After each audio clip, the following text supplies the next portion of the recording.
Regardez ces images, elles nous viennent du nord de l'Europe, là où il fait encore très froid, et vous avez un bear, un ours, un bear foxtrot, un TU-142, intercepté par du F-35B de la Royal Navy. Alors tout ça avec le HMS Duncan, qui est un type T-45. Pour rappel, le T-45, c'est pas du tout l'avion de chasse là, c'est la type de frégate, un peu multimission, qui a notamment tué le commandeur Bond. I know.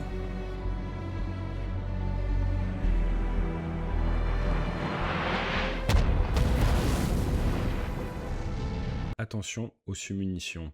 Toujours est-il, et plus sérieusement, on a donc ce TU-142 qui a fait quelque chose quand même de pas banal. Il a lâché des bouées avec un F-35 en patrouille quasi serrée sur lui. Et dans certaines règles d'engagement, ça c'est quand même pas top, faut le dire. Maintenant, pour ce qui est d'aller voir un groupe aéronaval à la mer, tout le monde le fait, ça se fait dans tous les sens. Maintenant, commencer à larguer des bouées alors que tu as un avion en patrouille sur toi, là on est sur un petit niveau quand même au-dessus, donc on va en parler aujourd'hui dans la vidéo, en revenant sur le TU-142, en revenant sur le F-35 qui, comme vous pouvez le voir sur ces images, n'a pas sorti sa cape d'invisibilité, puisqu'il a mis en point externe, sous ses ailes, de l'ASRAM. Mon missile préféré, je vous laisse traduire ASRAM, c'est mon humour de marin. Toujours est-il, cette configuration est là pour faire de la défense aérienne, de la police du ciel, et c'est ça qui est intéressant, sans pour autant trop montrer ta furtivité. Furtivité dont on a eu 2-3 petites informations assez intéressantes lors d'une commission de la défense aux États-Unis avec le sénateur Kelly qui a partagé.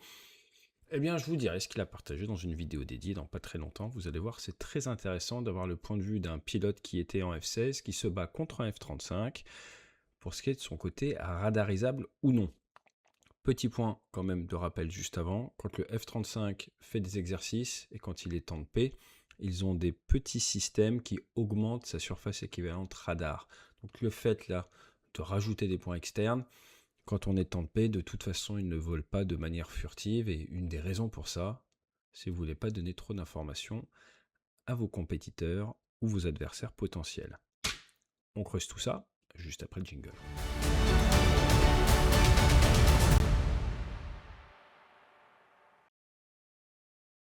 Donc le TU-142, c'est la version patrouille maritime, si vous voulez, dérivé du Tupolev 95, qui est un bombardier stratégique. Il y avait une trentaine fabriqués par les soviétiques à la grande époque. On est sur, en gros, un équivalent de l'Atlantique 2. On a fait un Aviation Legacy, d'ailleurs, qui vous parle de la patrouille maritime, équivalent un peu du P3, maintenant remplacé par le P8. Les Indiens en avaient, qu'ils ont remplacé justement par du P8I acheté aux États-Unis, et vous pouvez avoir des centaines de bouées. Alors les bouées, il y a deux grandes catégories. La bouée passive, tu l'envoies, elle arrive dans l'eau, elle écoute plusieurs kilomètres autour de toi et ça te permet de te créer une conscience situationnelle et d'essayer de traquer un sous-marin ou même un truc sous l'eau ou un bateau. Tu vas également avoir la bouée passive. Elle émet un ping. Rappelez-vous, à la poursuite d'Octobre Rouge. One ping only, please.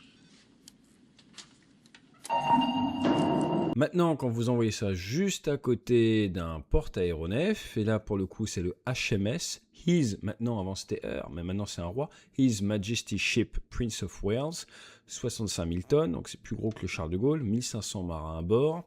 À bord également du F-35B, du 809e Naval Air Squadron, et puis du Merlin pour la lutte anti-sous-marine, sans oublier le Wildcat, je crois que c'est l'hélico le plus rapide au monde.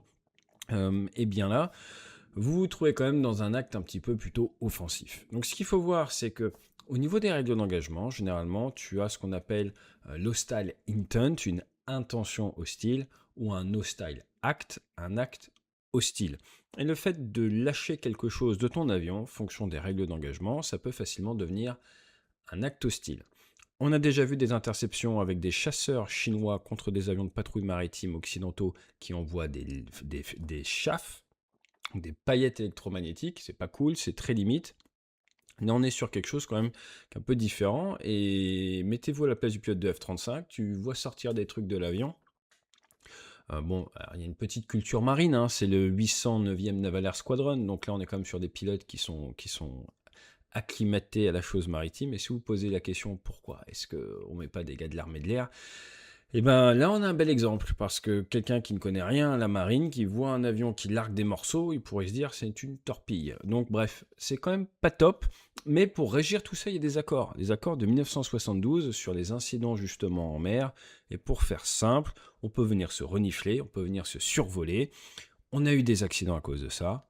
Pendant la guerre froide, il y a eu du Tupolev qui est passé à basse altitude à côté de porte-avions américains. Il y en a même un qui s'est écrasé après son passage bas. Donc pour éviter que ça monte en escarmouche, pour éviter les tensions, on essaye de faire ça de la manière la plus professionnelle possible. Et ça fait un bout de temps qu'entre les Britanniques et les Russes, les Britanniques disent que ce qu'ils observent de la part des Russes n'est pas professionnel. Alors, ils disent ça même quand les interceptions ont l'air propres. Maintenant, c'est presque devenu un copier-coller. Mais là, clairement, lyncher de la bouée juste à côté du navire, à défaut de pas être très malin, j'ai envie de vous dire, c'est pas très écolo. Blague à part, pourquoi envoyer des sonobouées, comme on dit? Les sonobouées, elles peuvent vous servir à différentes choses dans ce cadre-là. On va se mettre à la place de l'équipage du Tupolev 142. Soit tu es dans une mission d'harassment, aller embêter, et le fait d'envoyer les bouées peut gêner. Déjà, ça gêne parce qu'il y a quelqu'un qui lance des trucs autour de toi, mais après, ce qu'on ne sait pas, c'est est-ce qu'elles sont actives. Si en plus tu envoies de l'actif, ça vient d'une certaine manière saturer un petit peu les systèmes d'écoute de la part britannique et ça va les gêner. Donc c'est un moyen de les embêter. Ça, c'est le côté harassment. Après, vous avez le côté renseignement. Le fait d'envoyer des bouées juste à côté, vous allez avoir une excellente qualité d'information sur le bruit du HMS Prince of Wales. Vous allez donc pouvoir enrichir vos bases de données d'informations extrêmement précises sur le bruit de ses hélices, le bruit de son moteur, mais également de la T-45 à côté, de la Duncan. Et puis vous n'êtes pas à l'abri, qu'il y a peut-être un sous-marin qui traîne. Alors, probablement pas un sous-marin nucléaire d'attaque britannique, parce que si j'ai bien compris, ils sont tous hackés, il y en a zéro de disponible.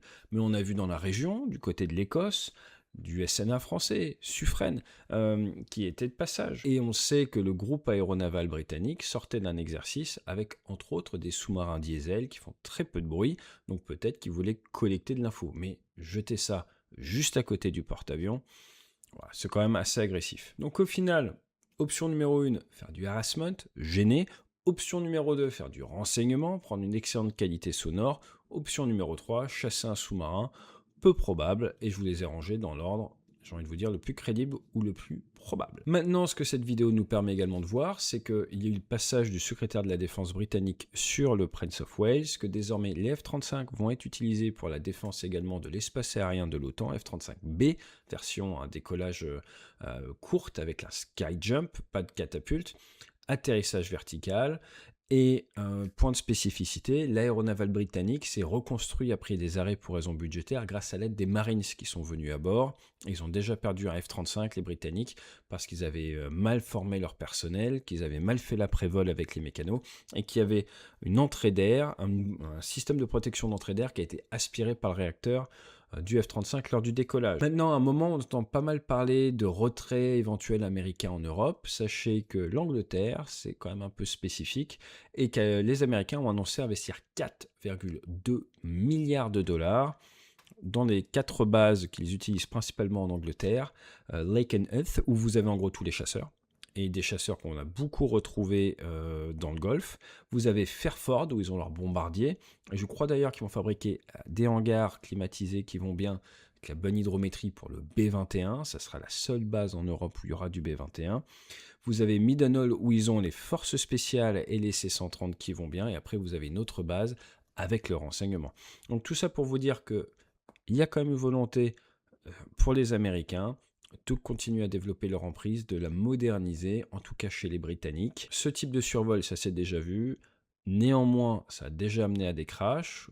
Tupolev 16 qui a été perdu dans les années 60. Et là, on est plus ou moins au plus haut niveau d'agressivité qu'on peut accepter tant de paix/temps de crise. C'est-à-dire que là, je ne vois honnêtement pas ce que le TU-142 pourrait faire de plus agressif, de plus gênant pour un groupe aéronaval.